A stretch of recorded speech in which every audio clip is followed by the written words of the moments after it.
Have you ever felt totally stuck trying to learn something new? You know, you put in the hours, you do the work, but you just can't seem to make it click in the real world? Well, today, we're going to pull back the curtain on how a practice method that seems almost too simple can be the key to unlocking pretty much any skill you want to master.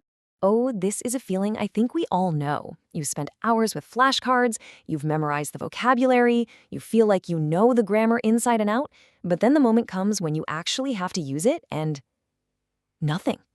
Your mind just goes completely blank. It's got to be one of the most frustrating hurdles for anyone learning something new, especially a language. So that frustrating freeze up, we call that the conversational gap. It's this huge chasm between passively knowing something in your head and actively being able to use it. And honestly, this gap is often the single biggest thing that stops a useful skill from ever leaving the textbook. Okay, so how in the world do we build a bridge across that gap? Well, the answer comes from a place you might not expect at all. A totally standard, maybe even kind of boring classroom exercise. But trust me, hidden inside this simple structure is an incredibly powerful engine designed to do exactly that. See, the solution isn't just to cram more facts into your brain. The real answer is practice. But, and this is the important part, it can't just be any old practice. It has to be structured and it has to feel safe. This little role-play exercise gives us the perfect blueprint for building that bridge from just knowing stuff to actually being able to do stuff. Let's just take a second to break down the genius of this design. First off, you pair up. Right away, that creates a safe, low-stakes environment. No pressure, no big audience. Then, one person gets a super clear, manageable task. Just introduce yourself. Simple. Third, and this is where it gets interesting, it becomes a real back and forth when the other person asks questions. Every single step is designed to lead to that ultimate goal, building real-world confidence. This right here, this comparison, it just lays it all out perfectly. On the one side, you've got passive knowledge. That's all the stuff you memorize that just kind of sits in your head. And on the other side, you've got an active skill. The whole point of an exercise like this is to build a superhighway from the left side to the right side, to turn something you merely know into something you can actually do. Okay, so let's zoom in on that very first part of the exercise, the simple introduction. You might be thinking, really? An introduction? Why start with something so basic? And that's a fair question. The answer is that its simplicity is actually its greatest strength. What we're looking at is a perfect example of something called controlled practice. Think of the introduction as a script. When you start with a script in a safe environment, you basically remove the fear of messing up. And that frees up all this mental energy to focus on the how. You know, the delivery, the flow, the pronunciation. You're building a kind of conversational muscle memory.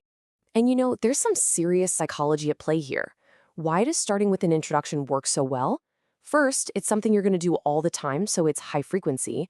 Second, when you do it successfully, it gives you an immediate win, which builds momentum.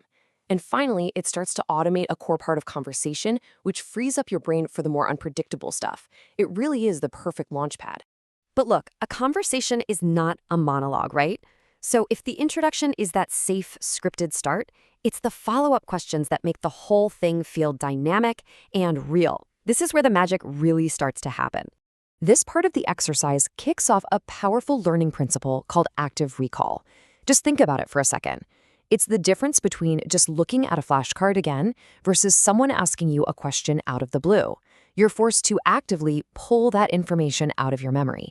And that active pulling, not just passively reviewing, is what builds those stronger connections in your brain and locks in the learning for good.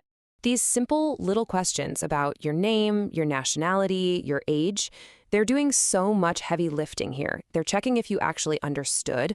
They're forcing you to think on your feet. And maybe most importantly, this back and forth is a dead ringer for a real conversation, which flips the learner from just being a passive presenter into an active participant. So we've got the mechanics, right? A scripted start followed by dynamic questions. But what's the whole point? What are we really aiming for here? Well, the source material is super clear that the target isn't perfect grammar or a flawless accent. No, it's something much, much more important. And there it is, the key phrase from our source. The whole goal is to build confidence. Every single thing we've talked about, the safe space, the simple task, getting that little win, the active recall, it is all engineered for one purpose, to build up a learner's belief in their own ability to do the thing. And honestly, this is the ultimate takeaway. Just picture it. Your knowledge is on one side of a giant canyon, and the real world is on the other. Confidence, that's the bridge. And you don't build that bridge by just cramming more books. You build it plank by plank through small, structured, successful practice sessions, just like this one, that finally let you walk across and use your skills when it actually matters. So as we wrap up, I'm going to leave you with this challenge.